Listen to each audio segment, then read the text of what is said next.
How to make easy egg fried rice. Ready in minutes, egg fried rice is a filling and endlessly customizable staple that doesn't disappoint.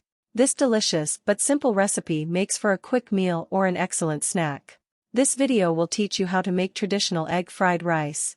Ingredients: 1 cup water, 1/2 teaspoon salt, 2 tablespoons soy sauce, 1 cup uncooked instant rice, 1 teaspoon vegetable oil, 1/2 onion, finely chopped, 1/2 cup green beans, 1 egg, lightly beaten, 1/4 teaspoon ground black pepper.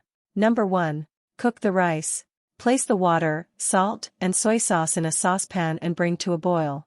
Add the instant rice and stir together.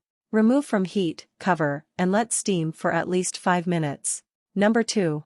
Scramble the egg. Heat the wok over high heat and then add a tablespoon of oil.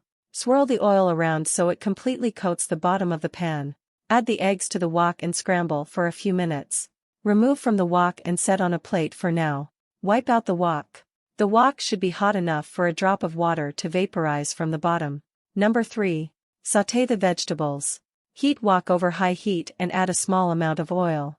Add green beans and onion to the wok and stir fry for 2 to 3 minutes, until they start to get crispy and brown. Number 4. Add in egg and rice. Stir in the egg and rice to the vegetables in the wok. Stir fry for 2 minutes, or until some of the rice starts to brown. Number 5. Serve. Transfer from the wok to a plate. Sprinkle with pepper and serve. Thanks for watching my videos. Please subscribe, like, and share.